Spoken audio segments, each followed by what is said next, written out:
कमाल की बात ये है कि अभी एक मोहतरमा ने ऑब्जेक्शन उठाया और फ्लाइट के क्रू को बोला कि इनको बोलिए ये अपना मुंह ढकें। मैंने कहा कि मैडम, मैं जब मेरे पास फ्लाइट अटेंडेंट आती है तो मैंने उनको बोल दिया कि मैं ये गुलामी का प्रतीक नहीं पहनता, और उन्होंने कहा कि ये मैंडेटरी। मैंने कहा किसने कहा? बोले ये गवर्नमेंट ने कहा। वो मोहतरमा बोली कि गवर्नमेंट ने कहा।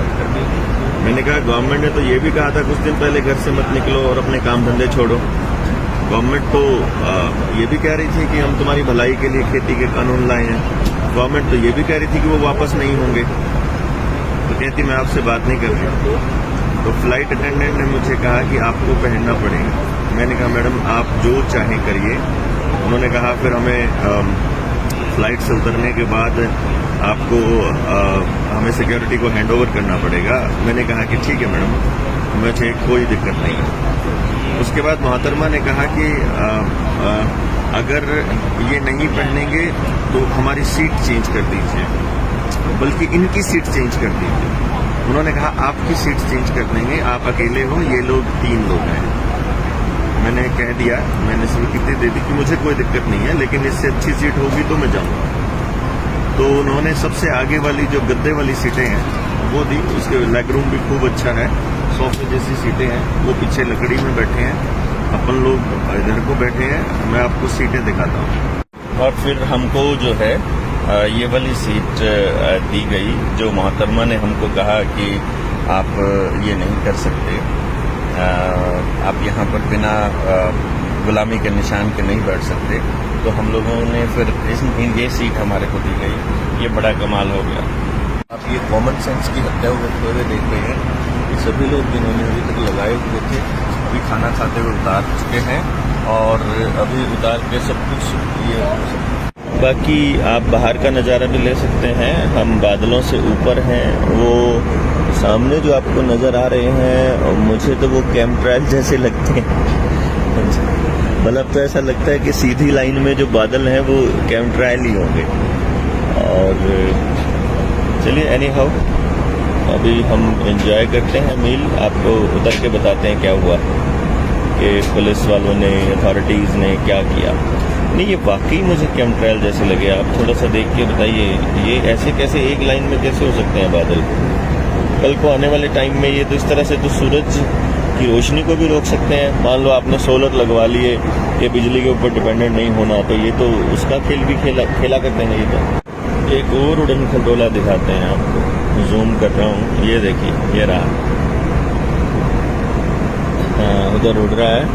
नीचे आप नदी देख पा रहे होंगे। ये बड़ी साफ नज़र आ रही है कि नदी है, लेकिन अभी सूखी है इस वक्त।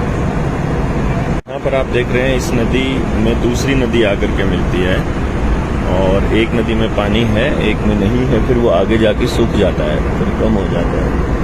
तो एक और नदी है जिसमें झील सी बनती, फिर तीसरी नदी भी यहाँ पर आपको दिख रही होगी। ये देखिए, ये एक है, फिर ये दूसरी है यहाँ पर, और ये तीसरी तो मेन आपको नज़र आ ही रही होगी। सामने जो दूसरा उड़न खटोला है वो भी चल रहा है, वो भी अपनी गति में है, क्योंकि अभी वो है कि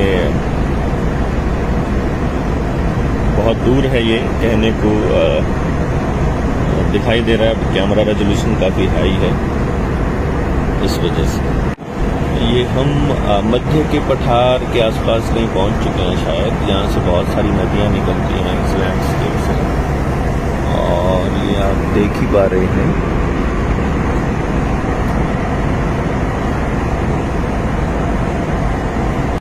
वैसे ये कौन से जानवर की शेप नज़र आ रही है आपको, बताइए ज़रा एक बार।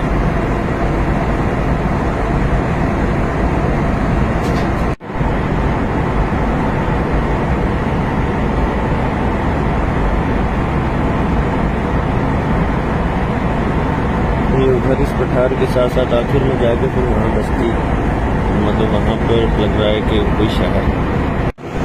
ये फिर से 2 नदियाँ नज़र आ रही हैं। एक ये लेफ्ट हैंड में दिख रही है, एक बीच में आपको नज़र आ रही होगी। जो ये है। तो ये नदियाँ कहाँ हैं? मध्य के पठार में के आसपास है कहीं, कहाँ है मतलब एग्जैक्ट लोकेशन तो आप में से किसी को आइडिया हो ये कौन सी नदियाँ हो सकती हैं यहाँ पर, ये समझ के चलिए कि 1.25 घंटा हो गया है हमें चले हुए। तो हम चंडीगढ़ से 1.25 घंटे में कहाँ पहुँचेंगे महाराष्ट्र से पहले, इसका हिसाब लगाइएगा और इससे पता लगेगा हम कहाँ, मध्य प्रदेश में हैं हम। कृपया ध्यान दीजिए मौसम। वो चले हैं जी 9:51। तो मुझे लगता है कि हम मुंबई के आसपास पहुंच चुके हैं और अगले 20 मिनट में 15 मिनट में हम लोग लैंडिंग कर जाएंगे। ये पानी का स्रोत क्या है कोई आइडिया नहीं है, इसमें नदी आके मिल रही है और किसी को मालूम है तो कमेंट बॉक्स में लिखिए। 10:02 और अभी ये एक और नदी आपको दिखाई दे रही होगी।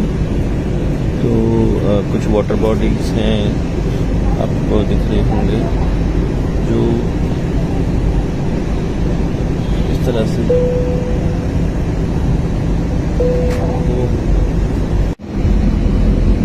ये एक और वाटर बॉडी है, ये नदी है ये भी। अब हम मुंबई के बिल्कुल नज़दीक हैं, मेरे ख्याल से लैंडिंग की प्रक्रिया शुरू हो गई है। 10:09 और इस तरह के पठार हैं ये। यहाँ से लगाइए अंदाज़ा कि मुंबई कितने दूर होगा। सामने जो है पहाड़ी पर कोई दुर्ग है जो नज़र आ रहा है। ये जो दुर्ग है यहाँ पर लेफ्ट साइड में जो आपको नज़र आ रहा होगा, और साफ नहीं है, ये दुर्ग से अंदाज़ा लग जाएगा कौन सी जगह, कौन सी पहाड़ियाँ हैं। ये दुर्ग की शेप में कटाई हो रखी है पहाड़ी की ऊपर। ये पत्थर ही है, मतलब मिट्टी ही है, पहाड़ कच्चे ही पहाड़ है और आगे कोई शहर है जो नज़र आ रहा है। 10:14 और अब हम उसी दुर्ग, वो जो दुर्ग मैं आपको दिखा रहा था वो दुर्ग नहीं था, वो ये बिल्ड जो सामने दिखाई दे रहा है वो यही था। हम उसके दूसरी तरफ आ चुके हैं।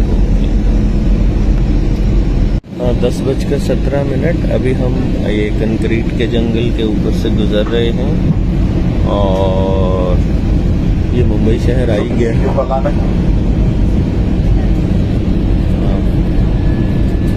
देख बस इसके बाहर ही एयरपोर्ट है शायद। ये नदी कौन सी है ये आप बताइए, मुंबई के साथ में से कौन सी नदी गुजरती है?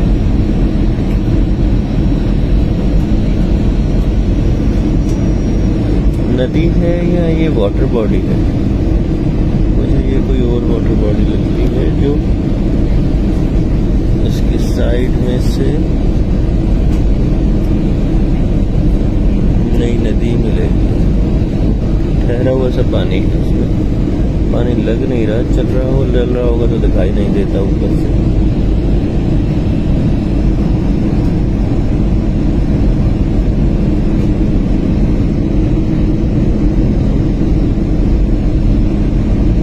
दस 10:19 और अभी हम शहर की तरफ आ गए हैं। ये आपको बिल्डिंग्स नज़र आ रही हैं, छोटे मकान भी हैं, बहुत तंग हैं और सामने मुंबई दिख रहा है। और ये लैंडिंग के लिए जोर लगा रहे, वो एयरपोर्ट नज़र आ गया अब हमारे को। आप देख सकते हैं कैमरा में, ये जो लेफ्ट साइड में है वो एयरबस खड़ी है सारी, ऐसे ही ये लैंडिंग ये टेक ऑफ के लिए लाइन में खड़े हैं। एक उठे तो अब हम चलें और ये अभी नीचे ज़मीन पर गिरेगा जब टायर, उसी टाइम आवाज़ ये अभी हम लैंडिंग कर गए। ओह इतनी जोर की ब्रेक।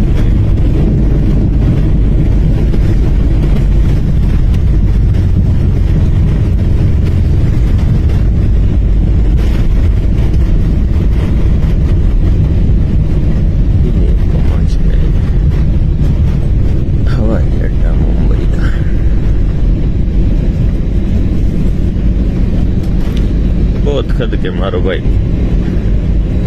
જાજાળાના કમાવે ખદ કે થોડે ઘાટ માર્યા કરો